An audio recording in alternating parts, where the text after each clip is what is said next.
pour le texte historique. Excusez-moi. Donc, je continue. Pour son compte rendu objectif, je l'ai fait déjà. Je l'ai déjà fait. Donc, vous avez titre, auteur, source, type du texte. Vous avez s'il est historique, expositif, à témoignage, argumentatif aussi. Donc, je reviens au témoignage. Pour le témoignage, le texte historique, comme j'ai dit tout à l'heure, pourra être introduit par un témoignage où tout le texte peut être un témoignage contre l'auteur dit je, contre l'auteur raconte un vécu, raconte son vécu. Aussi, comme je vous dis, c'est un résumé, donc je vais vous donner tout ça en détail dans les jours qui viennent. Comme d'habitude, comme je vous ai dit la dernière fois, le thème général, la visée de l'auteur et le résumé du texte, si le compte rendu est objectif. Si on vous demande de faire un compte rendu subjectif pour les langues, ajoutez votre critique ou votre point de vue personnel. J'ai dit ce point de vue partagé en 3 parties, comme j'ai dit la dernière fois. Essayez de regarder la vidéo précédente. D'accord? Donc, pour ne pas être trop longue, je passe directement au débat d'idées. Deuxième volet, c'est le débat d'idées. Alors,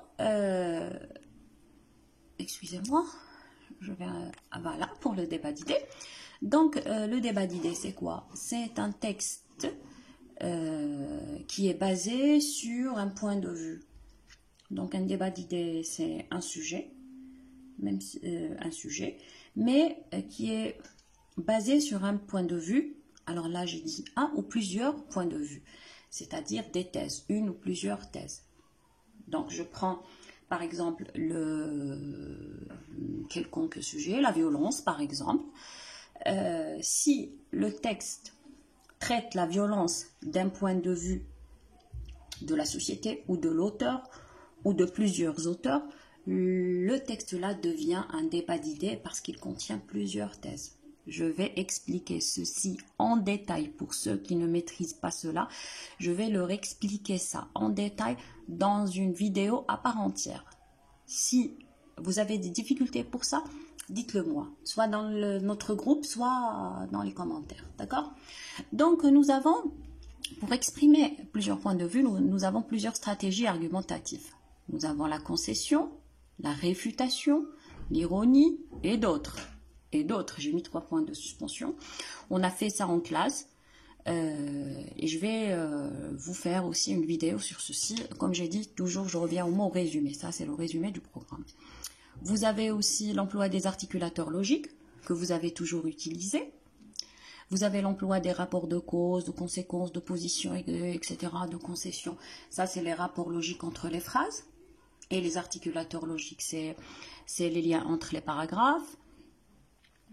C'est tout pour le débat d'idées.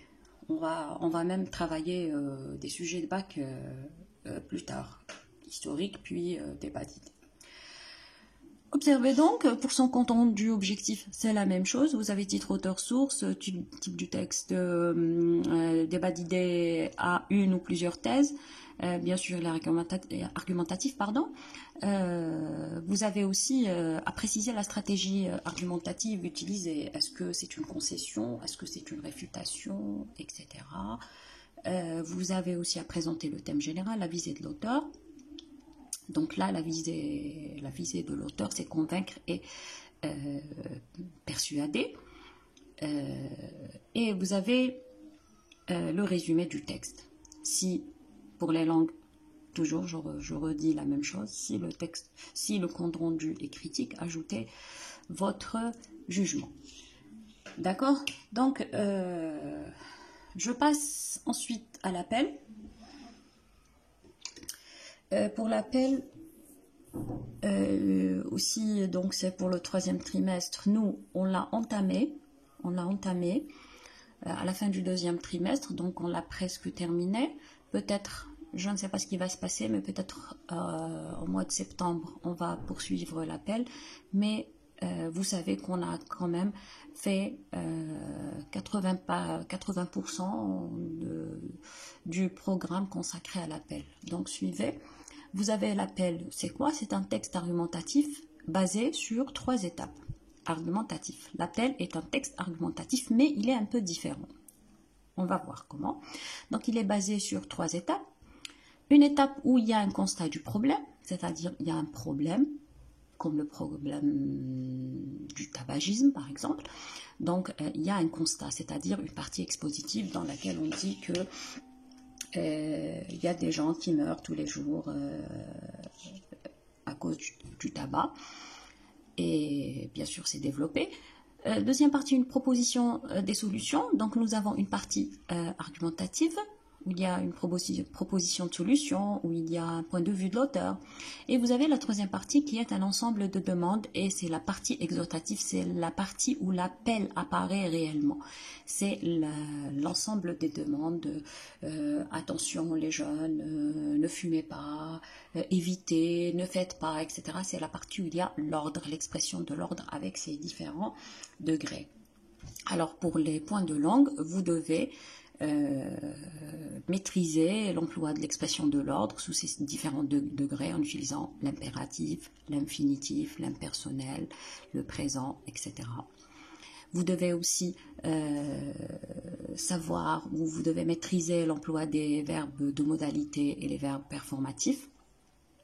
Vous devez aussi maîtriser l'expression du but, le pour, afin de, le subjonctif aussi. C'est ce que nous avons fait.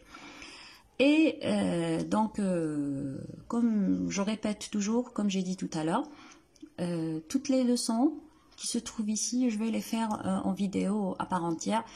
Si vous n'avez pas compris telle ou telle leçon, je vais la détailler. Pour son compte rendu objectif, la même chose. Vous avez titre, auteur, source, type du texte, un appel, le thème général, la visée, c'est faire agir et résumé du texte. Quelque chose d'important que je dois vous dire dans le résumé, c'est la visée. Observez, la visée de chaque type de texte est différente.